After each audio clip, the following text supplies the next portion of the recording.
नमस्कार, मैं हूं पवन त्यागी। कांग्रेस किस तरह से जनता को मूर्ख बनाकर सत्ता प्राप्त कर लेती है, इसका ताजा उदाहरण कर्नाटक में देखने को मिल रहा है। कर्नाटक में सरकार बनाने के लिए जनता से कांग्रेस ने इतने वादे कर दिए कि अब वो ये कह रहे हैं कि हमारे पास सरकार में डेवलपमेंट के लिए, सरकार चलाने के लिए पैसा नहीं है। वो कह रहे हैं कि सड़कें बनाने के लिए हमारे पास पैसे नहीं है, सरकारी कर्मचारियों को देने के लिए, वेतन के लिए पैसा नहीं है, और सड़कें कहां से बनाएं, स्कूल अस्पताल कहां से बनाएं, खजाना खाली हो गया है। जब उनसे पूछ रहे हैं कि खजाना कैसे खाली हो गया, तो वो गिनवा रहे हैं कि हमने महिलाओं को 2,000 रुपये प्रति महीने देने का जो वादा किया, हम उसको पूरा कर रहे हैं, महिलाओं को बस यात्रा फ्री करा रहे हैं और बेरोजगार भत्ता दे रहे हैं। इसके कारण ये खजाना खाली हो रहा है। लेकिन अब इसका बोझ किसके ऊपर पड़ रहा है?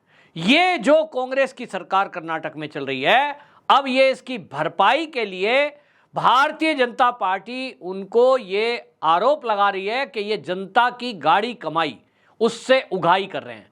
यानी अपना वोट बैंक बनाने के लिए, अपनी सरकार बनाने के लिए जो वादे किए, फ्री की रेवड़ियां बांटने की जो बात की, अब उसकी भरपाई कहां से कर रहे हैं? आम नागरिक से ही वो भरपाई कर रहे हैं। एक तरफ लोगों को पैसा दे रहे हैं, उसमें कितने लोगों को पैसा गया इसका कोई हिसाब किताब नहीं है। जब तक ये सरकार बैठी है तब तक ये भी पता नहीं चलेगा कि एक्चुअल में वो लोगों तक कितने पैसे गए, कितने भ्रष्टाचार की भेंट चढ़ गए। लेकिन फिलहाल जिस तरह से रेटों की वृद्धि हुई है, अभी कुछ ही दिन बीते हैं कि पेट्रोल और डीजल में लगभग 3 रुपए की बढ़ोतरी कर दी गई। उसके बाद दूध के रेट, जो कि यहाँ चुनाव का एक मुद्दा था, नंदनी दूध का जो प्रोडक्ट है उसको लेकर बाकायदा अमूल वर्सेस नंदनी, ये यहां मुद्दा बना दिया था कि मोदी सरकार जो है, यानी बीजेपी सरकार यदि कर्नाटक में आती है तो ये यहां का जो मिल्क प्रोडक्ट है इसको बंद कर देगी और ये तो अमूल का प्लांट ले आएंगे। एक लोगों की भावना उससे जुड़ी है और इसलिए भावनाओं को भड़काया गया, लोगों ने उसके विरोध में वोट दिया। लेकिन आज देखने को ये मिल रहा है कि नंदनी के रेट घटाने के बजाय दूध के रेट बढ़ा दिए गए हैं। इसी तरह से अब जनता ये कह रही है कि हम तो ठगे गए, वोट दे दिया तब नहीं पता था कि इतनी महंगाई कर देंगे, ये हर क्षेत्र में टैक्स लगा देंगे।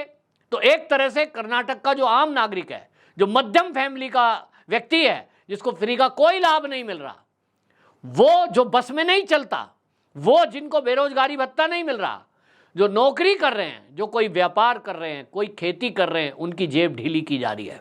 किस तरह से की जा रही है आपको बताता हूं। आप देखें, पेट्रोल में 3 रुपया लगभग, डीजल में 3 रुपये लगभग बढ़ाया। इंजीनियरिंग की जो फीस है वहां कॉलेजों में, उसमें 15% की बढ़ोतरी कर दी गई। थोड़ा बहुत विरोध छात्रों ने किया, लेकिन अब देखिए हायर एजुकेशन में गरीब भी जाता है, अमीर भी जाता है, वहां 15% की बढ़ोतरी।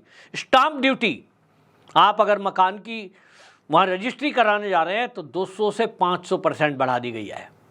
अब आप समझ रहे हैं, इसमें किसान भी है, वो भी कभी अपना खेत खलिहान की रजिस्ट्री कराने जाएगा, 200 से 500% बढ़ोतरी।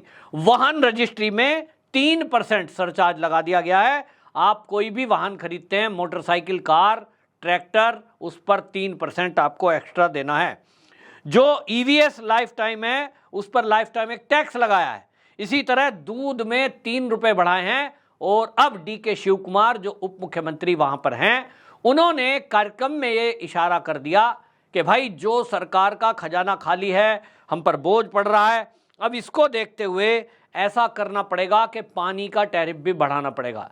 यानी जो शहरों में लोग रह रहे हैं, जिनको टंकी से, नल से पानी पहुंचाया जा रहा है, उस पर भी अब सरकार एक्स्ट्रा चार्ज लगाने जा रही है।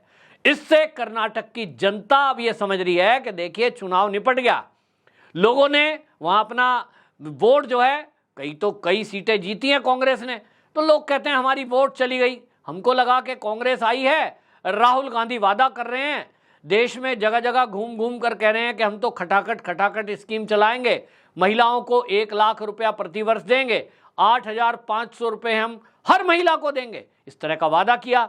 अब उस वादे पर भी सवाल उठ रहा है कि राहुल गांधी जो देश में घूम घूम कर ये वादा कर रहे थे, क्या ये केवल मूर्ख बनाने के लिए था? अब आप देखिए, अगर इनकी केंद्र में सरकार बन जाती, मान लो राहुल गांधी प्रधानमंत्री बन गए, तो देश के अंदर प्रत्येक महिला के खाते में 1 लाख रुपए देने का वादा जो किया, उसमें किंतु परंतु नहीं किया। भाषण देना है, कुछ भी कह दो कि भाई हम इसको देंगे, इसको नहीं देंगे। सबको लग रहा है कि हमें भी मिलेगा, कहां से लाएंगे इसका कोई हिसाब नहीं है। तो केंद्र में अगर ये होते बाई चांस और अपना वादा, एक वादा ये पूरा करने के लिए 1 लाख रुपए महिलाओं के खाते में डाल देते, भाई सरकार बन जाती, महिला इनके पक्ष में आ जाती। लेकिन देश का फिर क्या हाल होता। आज जो मोदी की 10 साल के सरकार में आप देख रहे हैं कि इतने नेशनल वे, एक्सप्रेस वे बने हैं, जाल बिछ गया है सड़कों का, हजारों किलोमीटर। ये दिखाई देती कांग्रेस के 65 साल के शासन में तो हमें एक भी सड़क ऐसी नहीं दिखाई दी। भाई आप देखें कि आपको अगर दिल्ली से अगर जो है देहरादून जाना है, क्या है आपको मुरादनगर, गाजियाबाद होते हुए आपको जाना है, आप घंटों इंतजार करते रहिए। मोदी नगर में इतना बड़ा जाम लगता था, जो जाम आपको केवल एक 10 किलोमीटर का टुकड़ा पार करने में 3-3, 4-4 घंटे लग जाए। ये हाल एक छोटी सी सड़क, कभी आप सोच भी नहीं सकते। और इस दिल्ली से, राजधानी से आसपास का जुड़ा हुआ जितना एरिया है, आप सोचिए 3-3, 4-4 घंटे 50 किलोमीटर जाने में लगते थे। आज आप आधे घंटे में पहुंच जाते हैं 120 की स्पीड से गाड़ी चलाते हुए। ये एक्सप्रेसवे कैसे आए हैं? मोदी जी ने भी फ्री में दिया है, ऐसा नहीं है कि उन्होंने फ्री की स्कीम नहीं चलाई गरीबों के लिए। 3 साल से मोदी सरकार भी फ्री में राशन दे रही है, लेकिन किसको? जो गरीबी की रेखा के नीचे हैं, जिसके पास वो कार्ड है जो पीडीएस स्कीम में आता है, उनको मिल रहा है, फ्री मिल रहा है। एक तरफ किसानों से एमएसपी पर किसान से चावल और गेहूं खरीदा जा रहा है, दाल खरीदी जा रही है, गरीबों में बांटी जा रही है। वो डिजर्व करते हैं, वो गरीब हैं। और ये किसको दे रहे हैं? ये केवल वोट लेने के लिए बोलेंगे हम सबको देंगे। राहुल गांधी ने मैनिफेस्टो की बात की, अभी चुनाव बीते हैं ना, इन्होंने जो बात बोली थी कि हम क्या करेंगे, हम पूरे देश का एक्सरे करेंगे, राहुल गांधी ने कहा था, और फिर हम ये तय करेंगे कि जो अमीर है उनके ऊपर और टैक्स लगाएंगे, और फिर किस में बांटेंगे? जो यहां अल्पसंख्यक है उनमें पहले बांटेंगे। तो अब उसको इनका कहने का तरीका कुछ और है। अभी जो आपको मैं बता रहा हूं कि रजिस्ट्री में 200% से 400-500% बढ़ा दिया गया, दूध का पैसा बढ़ा दिया, पानी का पैसा बढ़ाने जा रहे हैं, पेट्रोल डीजल पे बढ़ा दिया। यही तो है कि जो मध्यम परिवार है या जो अपर परिवार हैं उनसे ले रहे हैं। मकान की रजिस्ट्री कराने जा रहे हो, ले आओ पैसे। एडमिशन कराना है बच्चे का इंजीनियरिंग में, ले आओ पैसे। इनसे लिया और फिर किनको दिया? जिस वर्ग को कांग्रेस देना चाहती है, और बस वोट लेना है। राहुल गांधी कोई नौकरी तो करते नहीं है, कोई नेता नहीं करता, ना मोदी करते हैं ना राहुल गांधी करते हैं, लेकिन वोट के लिए आप इस तरह का लालच देकर जो वादे जनता से करते हो, ये गणित लगाते हो दिमाग में कि क्या होगा इसका इफेक्ट, सैलरी कहां से आएंगी। आज पंजाब में यही हालत है, आज हिमाचल में यही हालत है कि वहां जो सरकारी कर्मचारी हैं उनके वेतन की समस्या आ रही है, लेकिन इनको किसी से कोई मतलब नहीं है। अपनी सरकार बन गई, भाड़ में जाए जनता। अब लोग चिल्लाते रहें, 5 साल तो सरकार चलेगी भाई, और अभी अभी लोकसभा के चुनाव हुए हैं तो जो सांसद चुनकर आ गए वो भी 5 साल रहेंगे। लेकिन जनता को ये समझना होगा, और मैं तो कहता हूं कि ये एक तय करना पड़ेगा सरकारों को, इस पर चुनाव आयोग कोई निर्णय ले, जैसा कि सुप्रीम कोर्ट ने कहा कि चुनाव आयोग इस पर निर्णय ले। चुनाव आयोग को एक नियम बनाना पड़ेगा सभी पार्टी के लिए कि कोई भी नेता, कोई भी पार्टी किसी भी तरह का इस तरह का वादा नहीं करेगी जिससे सरकार के जो राजस्व है, कोष है, उस पर इतना बोझ पड़ जाए कि बाकी के काम ना हो सकें।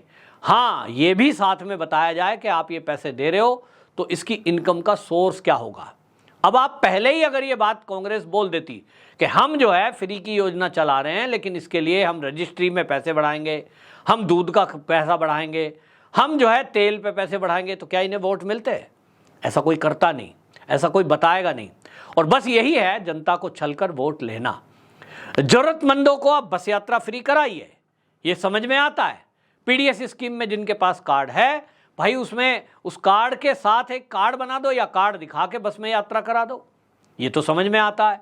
लेकिन आप कहें सब बसों में महिला फ्री, तो बसों में महिलाएं फ्री जा रही हैं, वो भी महिला फ्री जा रही है जो महीने का 50,000 वेतन पाती है, वो भी महिला फ्री जानी ही चाहिए जिसको साल में 50,000 मिल रहा है। तो गधे घोड़े बराबर कर दिए। ये अनफेयर है। आपके और मेरे टैक्स के पैसे को इस तरह से लुटाना ये बंद होना चाहिए और जनता को भी समझना चाहिए कि ये नेता इस तरह से अपनी वाहवाही के लिए, वोट के लिए, सरकार बनाने के लिए जो इस तरह के वादे करते हैं, इसमें आप और हमारी जेब पे ही इसका असर पड़ता है। आपका और मेरा ही टैक्स का पैसा इस तरह से नेता बांटते हैं। बहरहाल कर्नाटक के लोगों को तो बहुत बड़ा झटका लगा है और अभी और झटके कर्नाटक सरकार देने जा रही है। आपकी क्या राय है? कमेंट बॉक्स में जरूर बताएं। वंदे मातरम।